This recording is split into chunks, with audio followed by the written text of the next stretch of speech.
the result of the failure, repeated failure of the European powers to utilize wonderful opportunities that history threw out for them. Like, for instance, the pandemic. The pandemic was a great opportunity to create a common treasury, a common bond, a safe asset, like you have, government guilds here in the United Kingdom, or the Americans have U.S. treasuries.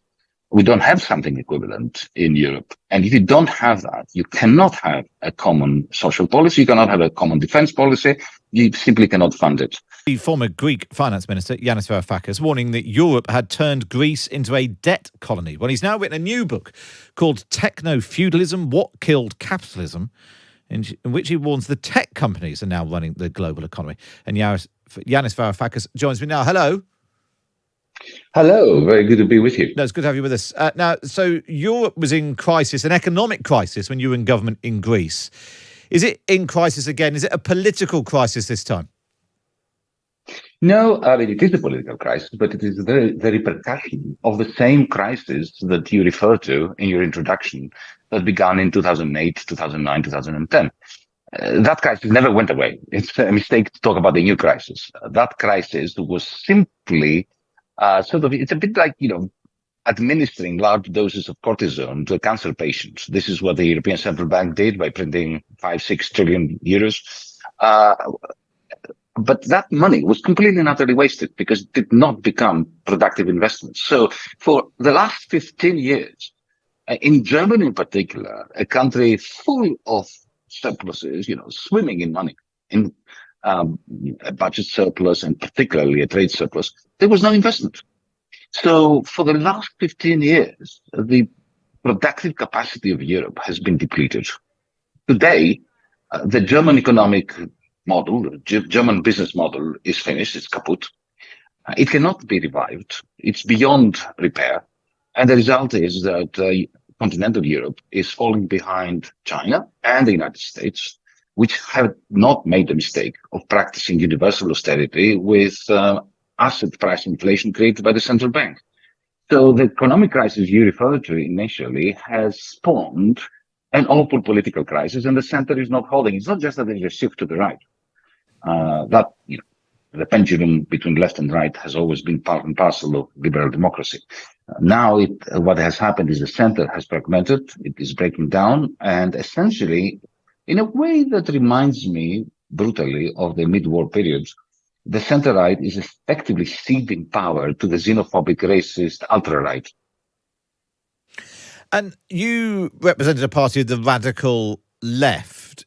Now we're seeing the radical right in the ascendancy across Europe. Is that just a reaction to centre-left governments being in power right now, and if you want to get them out, then that's the direction you have to go? Actually, with the UK, we're seeing something different. It's been the party of the right in government for so long, and the left are in the ascendancy. Or is there something bigger going on? Is it just, kicking out the incumbents? Or is there a shift to the right, having tried everything else, essentially, within the restrictions of the European Union? I think it's something much, much bigger and much deeper. It's not just a shift from left to right in the traditional way that you had here in Britain between the Tories and the Labour Party, or in Germany between the Christian Democrats and the Social Democrats. The whole business model has never recovered since 2008 in continental Europe.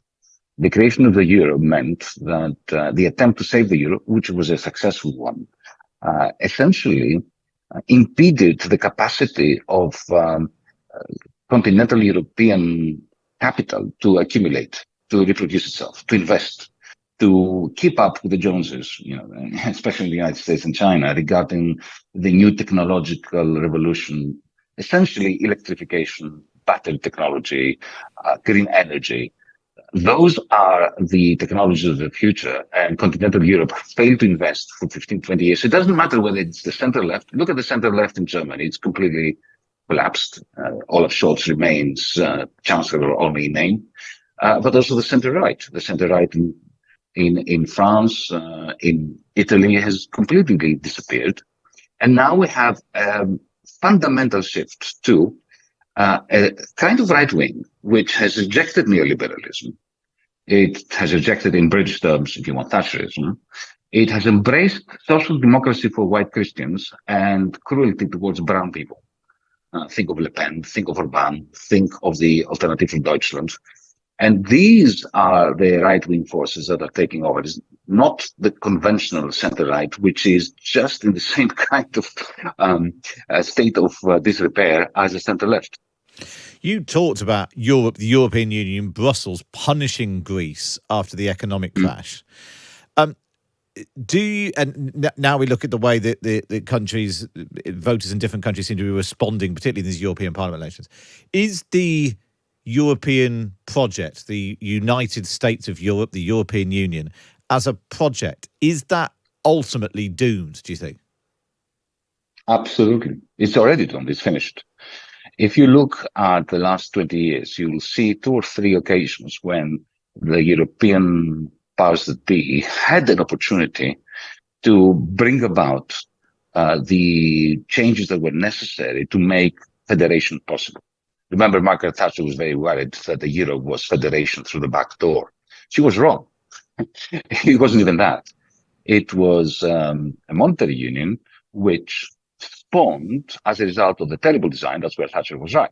It was a terrible design, and it created a terrible crisis that has never been dealt with after the 2008 financial collapse.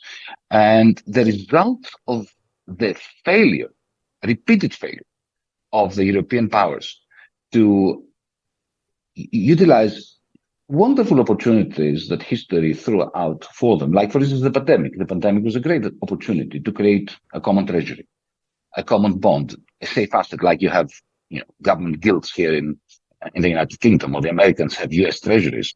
We don't have something equivalent in Europe. And if you don't have that, you cannot have a common social policy, you cannot have a common defense policy, you simply cannot fund it.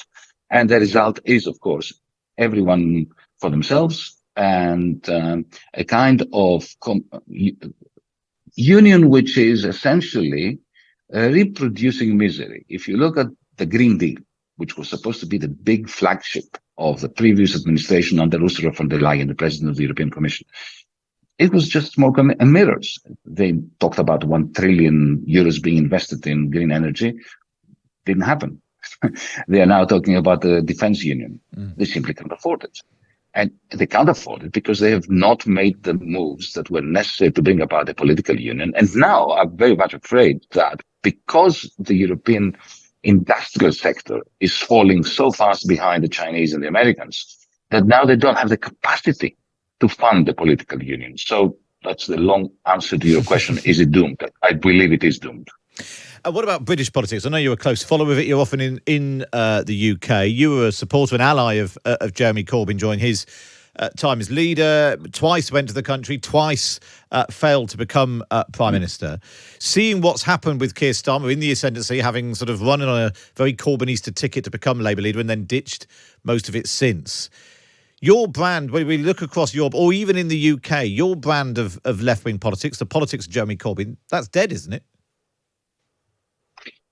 Probably. One can be a conviction politician and lose. And one can be a non-conviction politician like Starmer and win. The question is, what is the effect of a Starmer landslide going to be on Britain, on the people out there who need change? I don't harbor great expectations for the Starmer government. I hope that he proves me wrong. But allow me to make a general point beyond electoral politics and electioneering. The great British conundrum, as I like to call it, is the fact that this is a very, very rich country. Rich in terms of wealth, as Andrew was saying before, in terms of culture, theatre, music. This is a very privileged and rich country, and yet it's full of poor people. You have a budget deficit, you have a trade deficit, you have a house building deficit. And I despair that this election campaign is being wasted as an opportunity to debate what needs to be done in order to create wealth. I mean, Labour is talking about wealth creation, but then again, that reminds me of an EU manifesto, another case of smoke and mirrors, because I read their manifesto, the Labour 2024 manifesto. I can't see anything in it which even gives me a modicum of hope that there's going to be wealth creation because it is simply business as usual. The differences between this Labour Party and Sunak's Conservative Party, in reality, they're tiny. Yeah. And the only beneficiary of that is, of course, Nigel Farage. But I suppose if you take all of those issues you were talking about, there was healthcare or housing or any of the challenges that people listening to this who think, I want something to be done. There's no point being a conviction politician if you end up being very bad at politics. You're unable to sell that to the country. And if you agree with Jeremy Corbyn, you can't just say, well, he was a conviction politician. There's literally no point being a politician who is unable to win power to implement the sort of policies you're talking about. Absolutely. But at the same time, you're a very dangerous politician if you're successful as a populist, offering all sorts of things to all sorts of different people, gaining their vote, and then frustrating their expectations. This is my great fear about Trump. When I read their manifesto, what I see is a document that creates great expectations, which it is destined to leave unfulfilled. And then what happens? What happens to the discontent? My great fear is that it's going to be harvested by a toxic alliance between somebody like Suella Braverman, the worst aspect of the Tory party, with Nigel Farage. And then you have another France, another country with great potential that is effectively surrendered to the xenophobic, racist ultra-right.